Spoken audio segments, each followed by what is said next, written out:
Ikaw ba'y pagod dahil inabot ka na naman ng ilang oras pakikipagsiksikan sa kalsada at napa-road rage ka na naman kanina sa mga kamote na rider sa traffic?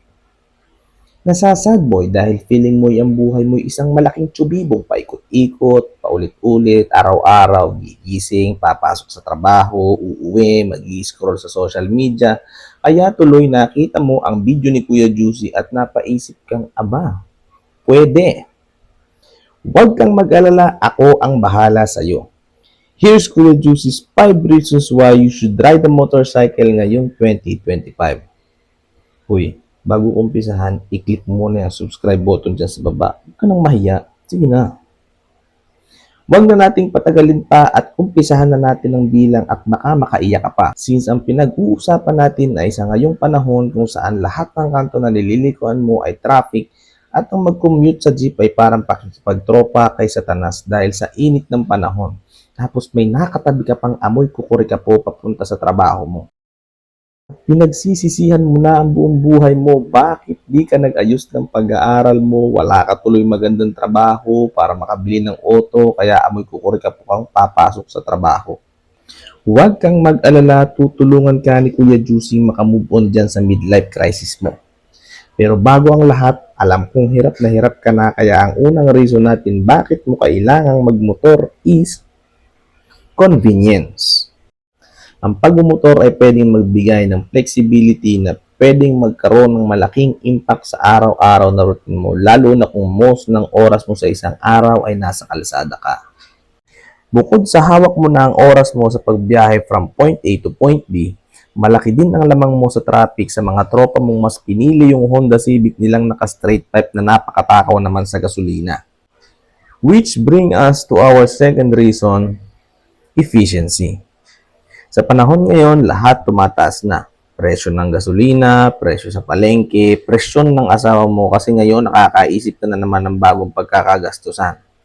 Okay lang yan, hindi naman ako eh. Anyway, usapang efficiency naman bukod sa gasolina. Yung motor itself, compared kung kukuha ka ng 4 wheels, is napakalaki ng difference sa presyo. For as low as 5,000 pesos, pwede ka na magkamotor. O, di ba? Ngayon ko lang din nalaman yun. Sabay pa tayong natututo. And bukod dyan, andyan pa yung maintenance, yung gasolina, at syempre, ang mga pyesa na mas makakamura ka kung motor ang kukunin mo instead na 4-wheel. And yung efficiency is hindi lang usapang pera, no? Mas magiging efficient ka din as a tao kasi mas mapapabilis nga yung kada biyahe mo. Kaya mas magkakaroon ka ng time sa sarili mo o sa pamilya mo o sa mga tropa mong manginginom na umuubos palagi ng sahod mo. At ito malupit, mas magkaka-time ka pang manood ng content ni Kuya Juicy. O di ba? Sulit. Shesh. And for our third reason, pogi. Oo, pogi. Kasi 'di ba naka-helmet ka palagi, so hindi nila makikita yung pagmumukha mo. O yung eye bags mo lumaki na ng lumaki, kaka-scroll hanggang alas 3 na madaling araw dyan sa TikTok. Pero pera biro, di mo talaga maitatanging nakakapogi talaga yung pagmumotor, ano? Tapos nakapulsot ka pa, bibili ka lang naman ng mantika sa kanto. Ay, talaga namang pagkakapogi ng anak ng inay. Pero usapang riding gears, no?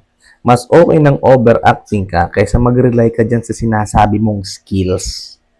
As a rider, ikaw ang responsable sa safety mo at sa safety na nasa paligid mo. Kaya ride safe palagi ka, Juicy. Antay-kamote tayo. And number 4, bond. Ang pagkakaroon ng motor ay isang ticket para makasali ka sa bikers community sa ayaw at sa gusto mo. Hindi ko din alam kung bakit, pero may bugso talaga ng damdamin kapag nakasalubong ka ng isa pang rider na para bang di pa man kayo magkakilala ay magkaibigan na kayo. Ang pagkakaroon din ng motor ay makakapagbigay sa iyo ng sense of responsibility kasi irresponsible ka. De, joke lang. Well, alam ko namang pag binili mo yung motor na yan, sandamakmak na upgrades at maintenance ng pagdadaanan nyo ng motor mo kung saan mag-grow yung relationship nyo ng motor mo. Tama guys, kailangan mong ituring na best friend mo yung motor mo, alagaan mo at siguradong aalagaan ka rin yan.